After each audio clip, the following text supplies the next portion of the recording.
Olá, famílias! Estamos aqui com mais um episódio do nosso programa Em Família. Eu sou Ana Carolina Faria, coordenadora de ensino da Secretaria de Educação e Cidadania de São José dos Campos. E hoje a gente tem a honra de receber Sabrina Chavegatti, orientadora de ensino, psicopedagoga. E a gente vai falar um pouquinho sobre dificuldades de aprendizagem. Como que a família pode ajudar? E para a gente começar a nossa conversa, Sabrina, eu queria que você falasse para a gente o que é dificuldade de aprendizagem. Olá, família. Tudo bem, Carol? Então, nós vamos falar de dificuldade de aprendizagem antes de falar dos fatores, né, que possam prejudicar aí, a aprendizagem. Eu queria destacar o contexto que nós estamos hoje, né? Nós estamos num período aí pandêmico, onde todos nós estamos passando por certa dificuldade em aprender, em lidar com tudo isso. Uns lidam melhor, outros um pouco menos, né? Então, para que a gente fale da dificuldade, levando em consideração esse contexto que a gente está. Que é preciso muito mais paciência, tranquilidade, calma, porque todos nós estamos passando por um período de novidade, de readequação, readaptação ao novo contexto. Então, essas dificuldades que nós vamos falar, a gente considera vários aspectos, vários fatores, né? Então, às vezes o estudante em questão já passava por certa dificuldade no período escolar, né? Em aprender os conteúdos escolares. E aí chegou todo esse novo desafio, né? Pode ter se agravado. Então, um dos aspectos que prejudicam a aprendizagem pode ser o fator pedagógico educacional. Então, na questão pedagógica, pode sim ser a questão de metodologia do professor em relação a uma única ou um único estilo de ensinar, de passar aquele conteúdo. Então, se o aluno, como fator educacional aí, ele precisa de diversas estratégias, eles precisam de ajuda em relação à organização, a como estudar, né? Utilizar diversas estratégias para isso, eles podem ter dificuldade, podem precisar dessa ajuda, desse apoio a mais. Por isso é um fator que a gente leva bastante em consideração, né? Quem precisa de mais em relação a isso. Então, pensando nas famílias que estão em casa, né? Nesse momento, muitas crianças voltaram para as aulas presenciais, mas a gente tem famílias que ainda estão na opção de atividade exclusivamente remota. Vamos pensar, a gente está com 2, 3 crianças em casa. Eu posso afirmar que todas têm as mesmas necessidades? A gente pode ajudar da mesma forma? Ou isso é individualizado? É individualizado, Carol. Então, cada criança, cada estudante, né, ou adolescente vai precisar de uma estratégia diferente, né? Então, por isso que a gente vai passar umas dicas aqui e aí vocês vão ajudar, né, a perceber como cada filho funciona aí, né, na questão da aprendizagem. Mas são dicas assim que aqui a gente passa de forma geral, mas é muito específico, é muito individual. Cada um, não são todos que estão passando pelo mesmo nível de dificuldade, né? Então, para atender a necessidade, a gente precisa pensar de forma individualizada mesmo. Até para não ter comparação, né? A mãe que tem mais de um filho em casa, cada um passa de um jeito por esse período, né? E temos também o contexto de vida. Então, como que é o ambiente familiar? Como que a família está lidando? Como que vocês estão lidando com tudo isso aí, né? Como que a questão social, né? O meio onde ele está inserido. Então, tudo isso reflete na aprendizagem. Então, como que está o clima dentro de casa, no convívio social, que hoje a gente está privado de muitas ações sociais, mas como que está sendo isso, também interfere na aprendizagem, no jeito de ser.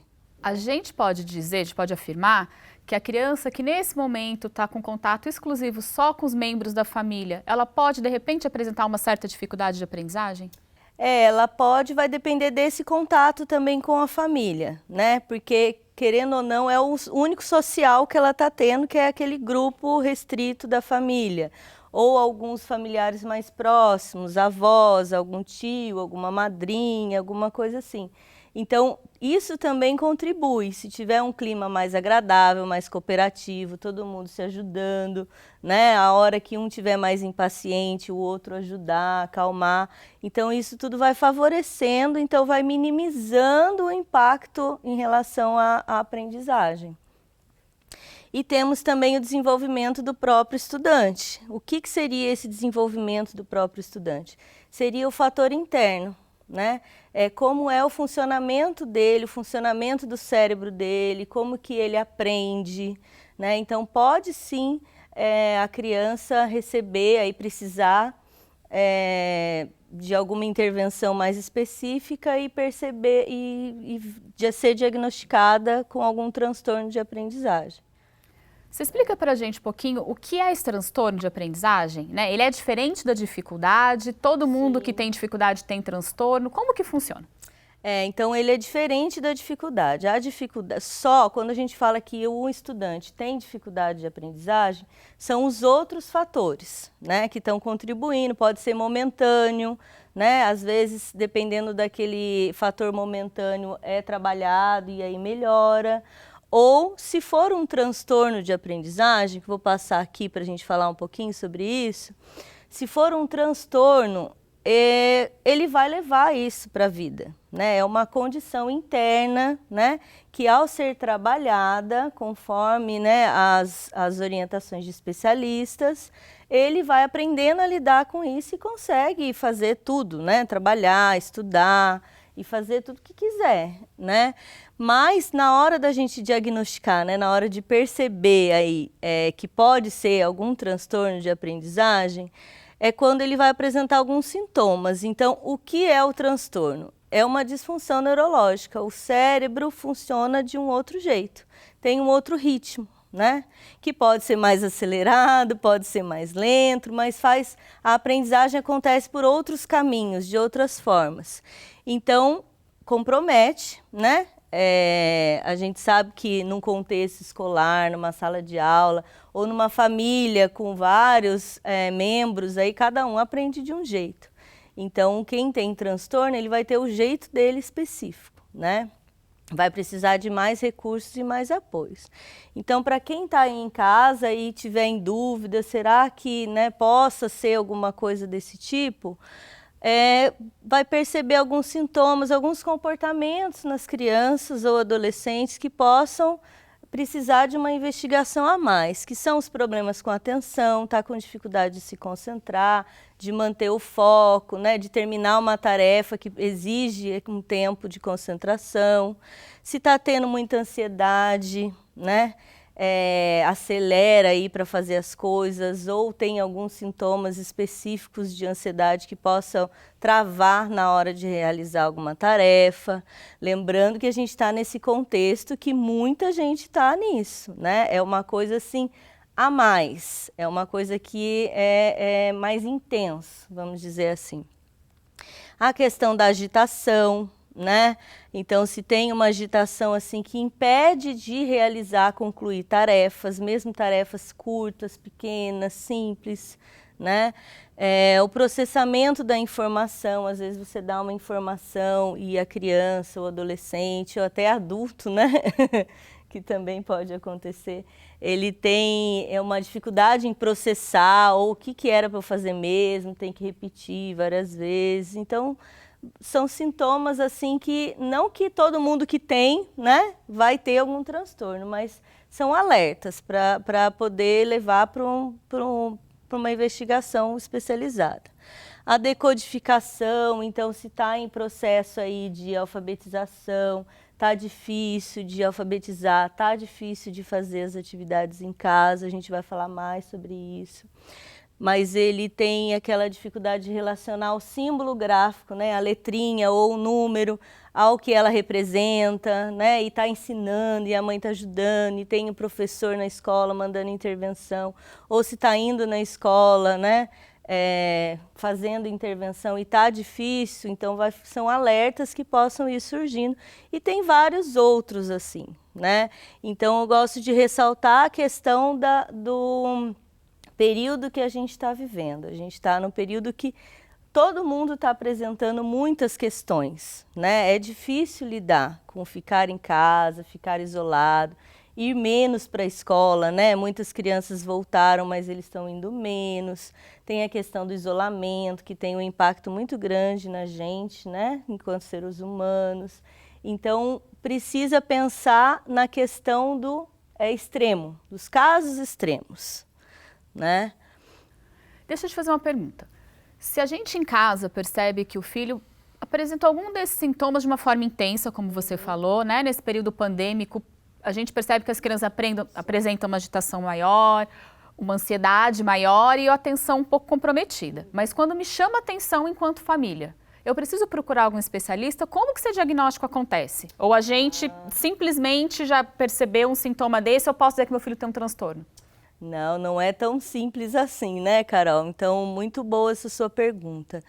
Perceber o que está acontecendo, está extremo, está demais, era de um jeito, agora está mais aflorada a questão do comportamento, leva isso para o pediatra. Procure o pediatra do seu filho, precisa passar pelo médico e chegando lá no médico, fale dos comportamentos, né?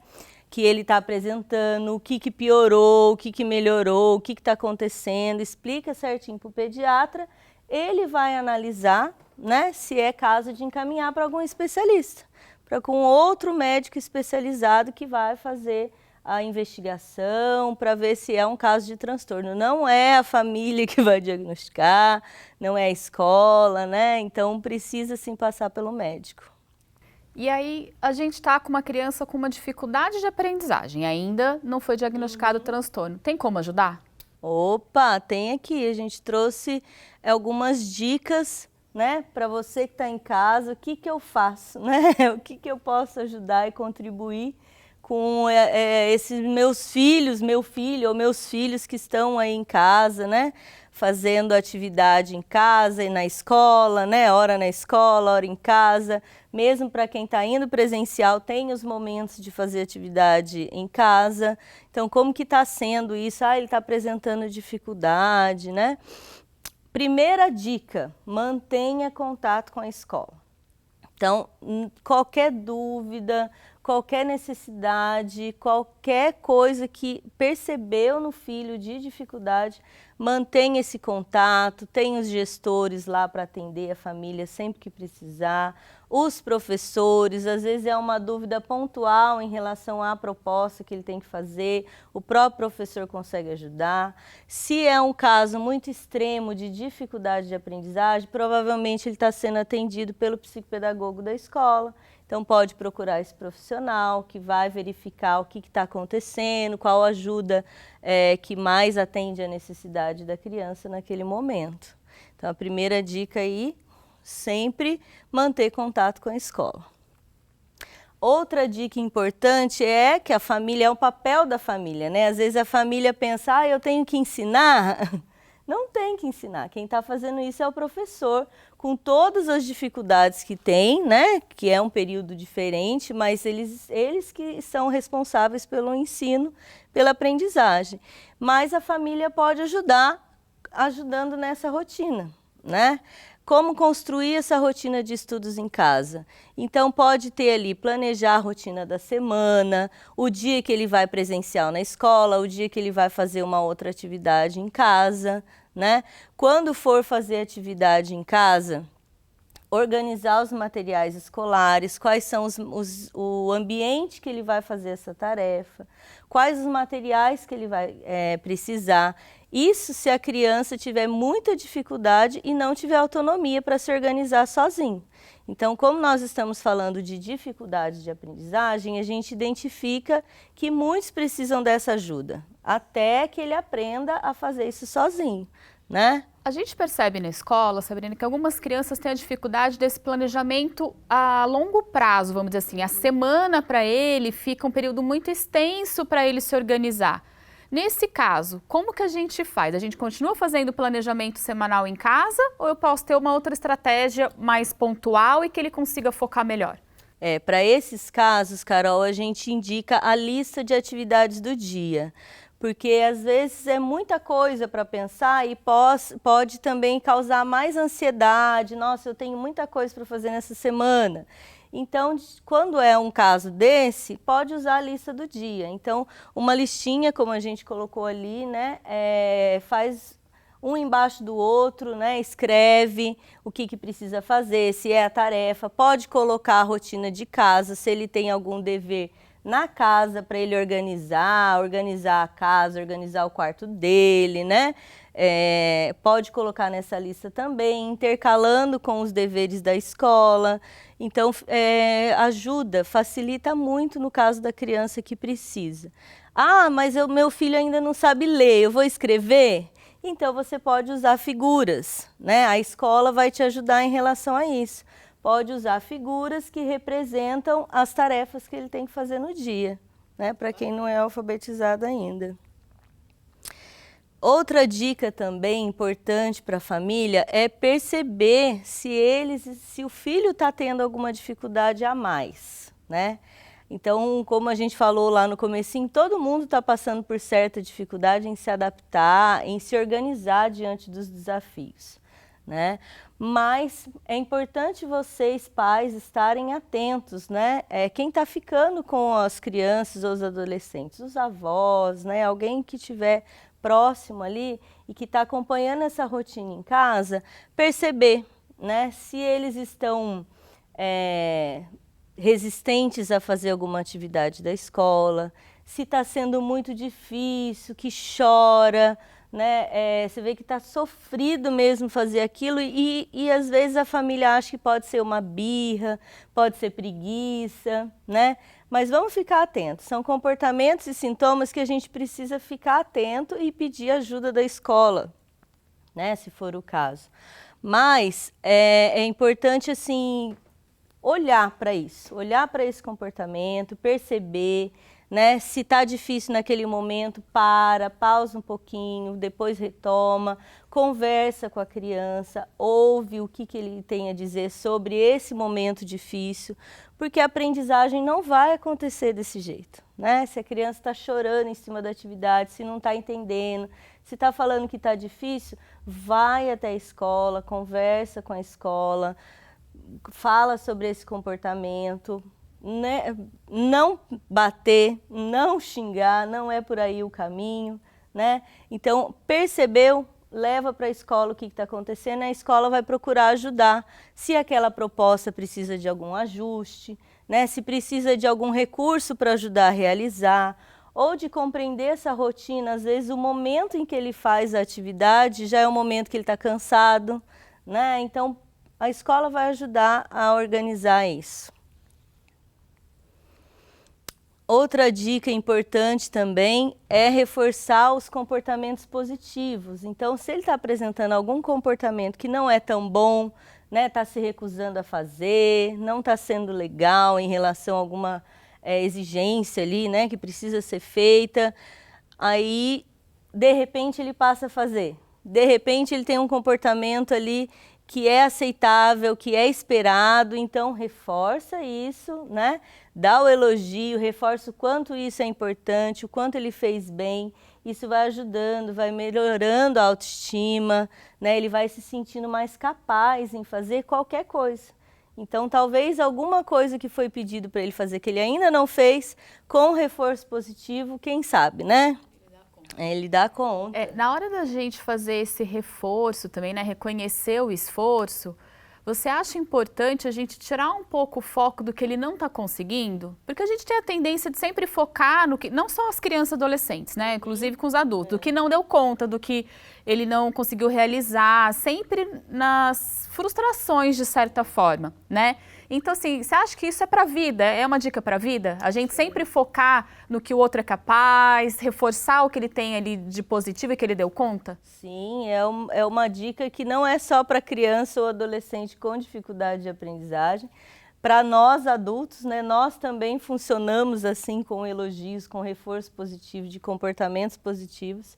E na hora do elogio, realmente não precisa vir com a segunda frase de então aquilo você também é capaz. Não precisa ser nesse momento, né? É o reforço positivo daquele comportamento e num outro momento vem a outra necessidade, né? É importante. O elogio também é em relação a alguma tarefa que não conseguia fazer antes, né? Quem estava passando ali por um momento de dificuldade em realizar qualquer tarefa, pode ser tarefa escolar ou alguma tarefa de casa, né? Que está ajudando, contribuindo com a família, com o lar, né? Com a organização do lar. Então, se ele tinha muita dificuldade em realizar e um dia ele conseguiu, mesmo que parcialmente, esse elogio é o que vai motivar ele a tentar se esforçar cada vez mais para poder fazer outras tarefas difíceis, né? Então é muito importante. Pulso aí, né? É. Valorizar também, além desses elogios, do reforço positivo em relação ao comportamento, é importante valorizar o que ele faz bem, já faz bem. Pode não ser ainda alguma atividade escolar, né, que a gente está falando das atividades escolares, pode não ser alguma tarefa que ele precisa realizar bem, que ainda está difícil para ele, mas tem muita coisa que a gente faz bem, né, Carol? Então, identificar o que o seu filho consegue fazer bem, que ele tem um potencial ali, que ele já tem autonomia, não precisa nem pedir, valorizar. Pode ser alguma tarefa de casa, alguma tarefa escolar, alguma área do conhecimento, né, que ele tenha, mas também pode ser um jeito de dançar, um jeito de cantar, né? Ele pode cuidar muito bem dos animais, das plantinhas, gostar de mexer com a terra, gostar disso, de praticar esportes, de inventar brincadeiras em casa com os irmãos. Então, isso tudo ele faz bem, então precisa valorizar isso. Conforme ele se sentindo bem, ele vai levando isso para outras coisas que ele não tem tanta facilidade assim, né? A gente tem uma tendência de sempre valorizar esse esforço acadêmico, né? A gente até já falou aqui em outro programa da questão de elogiar como você é inteligente, como você é rápido para realizar um cálculo, e hoje os cientistas falam que isso não é bacana, né? Então, se a gente pensar nisso, todo mundo tem uma habilidade, né, Sabrina? Às vezes ele não é tão bom nessa área de exatas, de matemática, mas ele é muito bom em outra área do conhecimento, né? Eu acho importante a gente lembrar as famílias que a gente tem sim que ver que todos têm potencial para alguma coisa, né? Claro que ali no dia a dia a gente acaba sempre saltando aos olhos, como a gente já falou aqui, o que ele ainda não deu conta, o que ele não está fazendo tão bem, mas a gente precisa ter esse exercício mesmo, né? De ver o que ele está se destacando, o que ele está fazendo bem, porque senão fica aquela coisa, poxa, todo mundo só vê o que eu não faço, né? E é um exercício diário, a gente fala isso como família, como mães, né? Porque a gente tem que exercitar diariamente, é um movimento, é uma mudança de postura mesmo. Então, não esqueçam disso, valorizar sempre o que é bacana, o que eles estão mostrando aí de talento, de habilidade, para poder se sentirem seguros, né? Ninguém é bom em tudo e ninguém é ruim em nada, né? Essa frase é ótima. Então, é valorizar e conforme as pessoas, eles vão se sentindo bem, né? Eles vão levando isso para outras áreas do conhecimento, explorando, né? Explorando o corpo, explorando o que gosta, o que sente prazer em fazer, né? Então, fica uma dica bacana aí. E com essa questão do fazer bem, sentir prazer em fazer, se descobrir, né? A gente, enquanto estudante, qualquer estudante, até adultos enquanto estudante, a gente está descobrindo e redescobrindo o nosso jeito de aprender. Então, que vocês possam também auxiliar em casa, se perceber, né? Que o filho tem um jeito ali que ele aprende melhor, vocês estão ajudando nessas etapas, né, de fazer as atividades em casa. Então, se perceber que ele tem um estilo próprio aí, que mais atende à necessidade dele, vamos investir nesse estilo próprio, né? Cada um aprende de um jeito, cada um tem o seu estilo. Então, se ele aprende melhor ouvindo, né? Nossa, então ele vai ouvir os áudios que o professor encaminha, ele vai ouvir, se for um vídeo, mas se ele não está prestando tanta atenção, mas ele aprende melhor ouvindo, ele está ouvindo, né? Ele pode registrar o que ele está ouvindo. Vamos perceber, às vezes alguém contar alguma história, alguma coisa, ele está ouvindo e se ele aprende melhor assim, é a estratégia que mais vai atender a necessidade dele. ou vendo, observando o outro, né? Vendo o outro, vendo um filme, vendo uma videoaula, né? Vendo um trecho que o professor enviou, que está sendo encaminhado para a escola, que é referente ao assunto que ele vai estudar, né? Então, tudo isso contribui. Mesmo que o professor não tenha mandado, mas ele está aprendendo certo conteúdo e você, mãe, aí tem algum filme para indicar, também pode indicar, vai contribuir com a aprendizagem dele. Qualquer dúvida, confirma lá com o professor. Às vezes, se não foi naquela semana, o professor pode indicar, se foi identificado que ele aprende melhor, ele assimila melhor o conteúdo, assistindo, vendo ou lendo, né? Então, se tem indicações de leitura para poder reforçar várias vezes, de vários estilos, aquele mesmo conteúdo. Então, é identificar mesmo o que mais atende à necessidade, cada um é de um jeito. Para descobrir, tem que passar por todas, né? Para a gente se descobrir o que a gente aprende melhor, o que fixa melhor as coisas na gente, o que a gente vai testando várias possibilidades. Muitos são sinestésicos, aprendem melhor fazendo. Eu sou desse tipo. Eu aprendo melhor quando eu faço, quando eu coloco a mão na massa e executo alguma coisa, né, relacionada ao tema estudado. Então, muitos precisam fazer, né? Então, os professores acabam mandando também propostas para realizar em casa, fazer algum experimento, passar por alguma experiência de aprendizagem em casa, com o que tiver disponível ali. Então, se perceber que a criança precisa muito disso e aí sim ela dá sentido, né, e aprende, conversa com o professor e pede mais coisas desse tipo, né? Muito bom. E para a gente encerrar as nossas dicas de hoje, aí, muito importante de tudo que a gente falou é estar sempre aprendendo coisas novas. Na escola tem vários conteúdos, vários componentes, eles estão sempre aprendendo, né? Que é uma questão escolarizada ali, que os professores estão trazendo vivências e conteúdos que eles vão relacionando com a vida deles, com as experiências deles. Mas o incentivar a aprender coisas novas, vocês também aí de casa podem contribuir. Podem indicar aprender alguma coisa nova, a tocar um instrumento, né? A fazer alguma coisa que precisa ser feita em casa, né? Hoje a gente tem assim várias possibilidades em casa, aprender um ritmo novo, né? Que na TV eu consigo, se gosto de dançar, vamos aprender um ritmo novo, vamos aprender alguma área tecnológica, fazer filmes, editar, né? Fazer vídeos, fazer foto, ou fazer desenho, fazer artesanato. Então, vai depender da área de interesse. O importante é a criança ou o adolescente, até você, mãe, adulto, se quiser participar, aprender coisas novas, é viver o processo de aprendizagem de forma prazerosa. Né? Viver, passar pelas etapas de aprender uma coisa nova, lidar com o erro, nem sempre você vai acertar, né? Lidar com o erro, continuar, persistir, se esforçar, ir para uma área de interesse vai ajudar, que nem sempre a gente precisa aprender coisas do nosso interesse, né? Mas já vai contribuir a vivenciar essas etapas todas da aprendizagem.